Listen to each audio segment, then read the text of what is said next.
January bills are not a sneak attack. Just like Christmas, they come every year at the same time. But a lot of us wake up in January and not know what just happened. Not only is it the bills from the Christmas season, for those of us who didn't stick to our cash-only intentions, but the first of the year you have memberships, subscriptions, taxes, car registrations.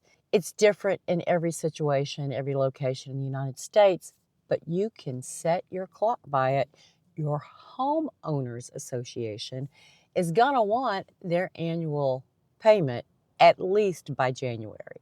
So what do? How do we prepare for this? You can start saving right now, setting aside some money to start taking some of that sting out of those January bills. But what Adulting 101 says, not only are they coming this January, they're going to come around next January. So we're going to spend the next 52 weeks making sure that by next January, it's a walk in the park. You won't bat an eye. The money's going to be there. You're going to sleep better knowing that you've got the cash to pay for these bills instead of scrounging around trying to figure out where you're going to steal from Peter to pay Paul. So the very first thing we have to do today is start making a list of all of those January bills that you know are coming. Let's focus on the annual ones. So go back to the previous January and look at what taxes were due. Many of us have municipal school taxes. We call those mud taxes here in Texas. Property taxes, school taxes. You're going to have your homeowners association. Yeah, you could possibly have your house insurance. It's coming due. Auto insurance. Whatever the annual bills are that you're accustomed to having to pay come January, let's write them down. And let's start collecting those bills as they arrive so you know the exact amount that they're looking for. Once you know what bills that you're going to have to deal with over the next 30, 60, 90 days, you need to then start setting aside money. Yes, for many of us, it's still pre-Christmas. We're getting into that. We're spending money, et cetera, for Christmas. But do your future self a favor. Dial it back and start putting some extra aside for all of those bills that you know you're going to have to face come January.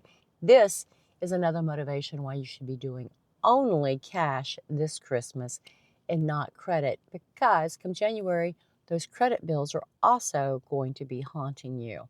You could have made some not so brilliant decisions over Christmas to gift a trip that maybe you financed or you put on a payment plan. These are things you might want to reconsider while you still have time to pivot. And as we move forward in life with this new adulting approach, we are going to start treating January like it's a holiday. It's coming around every year, so every year we're going to prepare for it in advance. I'm going to walk you through how to set up an annual budget that not only addresses Christmas, as far as putting a little bit aside every paycheck, you won't even miss it. Become Christmas, you've got the budget you wanted to have. But we're going to do the same thing for these January bills. It may not be for many of us that we have the current income streams to completely pre-fund all of the categories before January of this coming year, which is just a few weeks away. But by putting a little bit away every paycheck, you can preemptively have the full amount ready to go when that next bill comes around January a year from now. This also gives you an opportunity as you're making your list of what subscriptions or memberships, etc., the non-negotiables, they're not going away. All of these taxes, homeowners associations, you are going to have to pay these regardless. But gym memberships, streaming subscriptions, Jelly of the Month clubs, whatever you're paying for blindly that could possibly just go ahead and be retired, let's take this as an opportunity to go ahead and move those out of your budget completely. So, very first thing, start your list. What are you facing? What do you need to pay for?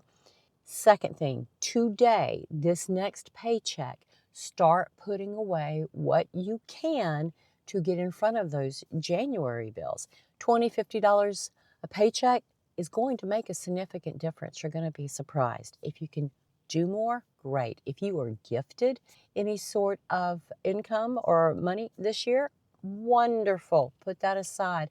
Yes, the intention is they want you to spend it on yourself, but you may need it to pay a bill with, and they will have to respect that. Finally, we're not going to panic. We are going to use this as an opportunity to review and to retire things that no longer serve us and we're done spending money on. If this speaks to you, if you're ready to stop waking up in January with, oh my God, why taxes, they sneak up on me every year. They don't sneak up on you. They don't. We're going to take the blinders off. We're going to be adults.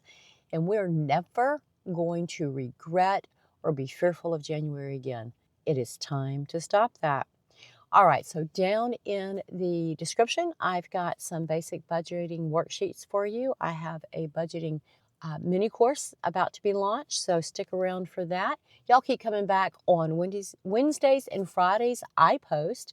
And by the way, I'm Jenny. I've got a little to say about a lot of stuff. Wednesdays, it's mindset tools on how to use a lot of the skills that we're talking about as we move into this next chapter. But Saturdays, we're looking at retirement. We Gen Xers, they get a lot of dire predictions about us, especially we women over 50. There are special situations that we need to be aware of and we need to face fiercely and decide when are we going to retire and what does that look like. Stop recording.